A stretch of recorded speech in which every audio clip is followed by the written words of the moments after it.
इस वीडियो को देखने वाले समस्त माताओं, बहनों, बुजुर्गों, नौजवान साथियों को उगन महादेव ज्योतिष केंद्र यूट्यूब चैनल पर मैं पंडित संजय शुक्ला शास्त्री आपका सत सत नमन वंदन अभिनंदन करता हूं। दोस्तों, इस वीडियो में मैं आपके लिए खास जानकारियों को लेकर आया हूं। दोस्तों, मंदिर में दर्शन के बाद बाहर सीढ़ी पर थोड़ी देर क्यों बैठा जाता है?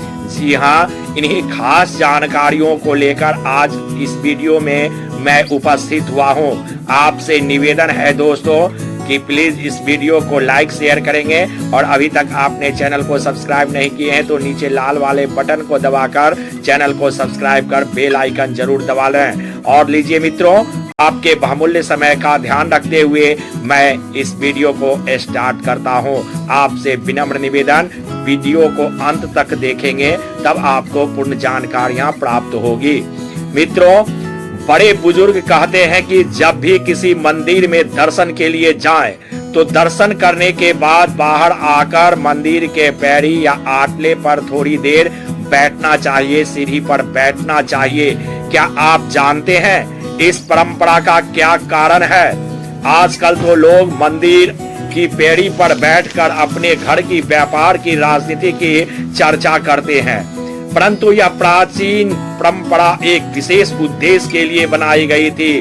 वास्तव में मंदिर की सीढ़ी पर, पैड़ी पर बैठकर हमें एक श्लोक बोलना चाहिए। यह श्लोक आजकल के लोग शायद भूल से गए हैं।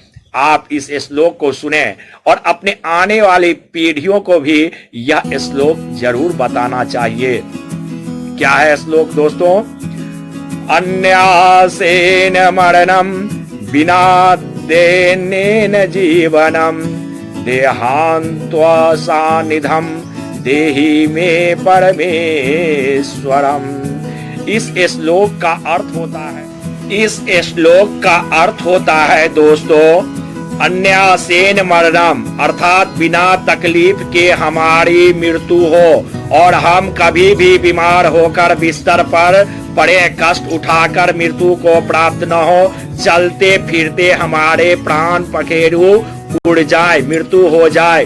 बिना देन एन जीवनम, अर्थात परवस्था का जीवन न हो, मतलब हमें कभी किसी के सहारे न लेना पड़े। जैसे कि लकवा हो जाने पर व्यक्ति दूसरों पर आश्रित हो जाता है, जैसे परवस्था या बेबस न हो, ठाकुर जी की कृपा से बिना भीख के ही हमारी जिंदगी बसर हो सके।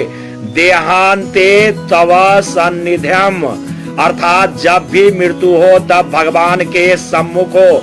जैसे भीष्म पितामह की मृत्यु के समय स्वयं ठाकुर जी उनके सन्मुख खड़े हो गए थे, उनके दर्शन करते हुए पितामह का प्राण पखेरु निकला था।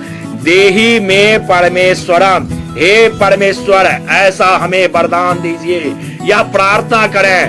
गाड़ी, लाड़ी, लड़का, लड़की, पति, पत्नी, घर, धन यह नहीं मांगना है। यह तो भगवान आपकी पात्रता के हिसाब से खुद आपको देते हैं। इसलिए दर्शन करने के बाद बैठकर यह प्रार्थना करनी चाहिए। यह प्रार्थना है, याचना नहीं। याचना सांसारिक पदार्थों के लिए होती है, जैसे कि प्रभु हमें घर दे, व्यापार दे, नौकरी, पुत्र पुत्री, सांसारिक सुख, धन या अन्य बातों के लिए जो मांगी जाती है वह याचना है, वह भीख है। हम प्रार्थना करते हैं। प्रार्थना का विशेष अर्थ होता है दोस्तों, अर्थात विशिष्ट, श्रेष्ठ, अर्थात निवेदन। ठाकुर जी से प्रार्थना करें और प्रार्थना क्या करना है? यह श्लोक बोलना है। सबसे जरूरी बात है, जब हम मंदिर में दर्शन करने जाते हैं तो खुली आंखों से भगवान का दर्शन करना चाहिए, उन्हें देखना चाहिए, निहारना चाहिए,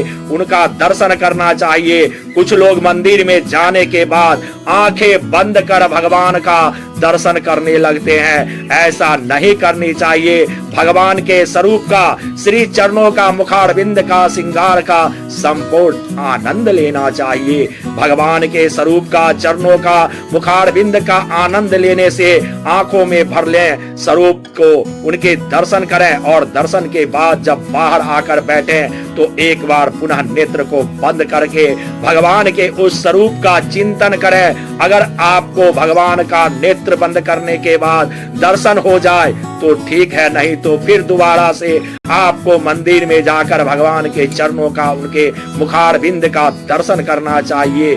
दोस्तों, यह शास्त्र है, यही बड़े बुजुर्गों का कहना है। इन विचारों को आप जरूर मंदिर जाएंगे तो मानेंगे। प्रार्थना शब्द प्र का अर्थ होता है विशेष अर्थात विशिष्ट, श्रेष्ठ और अर्थना अर्थात निवेदन। प्रार्थना का अर्थ हुआ विशेष निवेदन। भगवान मंदिर में भगवान का दर्शन सदैव खुली आंखों से करना चाहिए, बंद आंखों से भगवान का दर्शन नहीं करना चाहिए। अगर यह जानकारियां दोस्तों आपको अच्छी लगी हो तो प्लीज वीडियो को लाइक शेयर करें। पुनः आपके बीच में उपस्थित रहूंगा विशेष जानकारियों को लेकर। तब तक नमस्कार।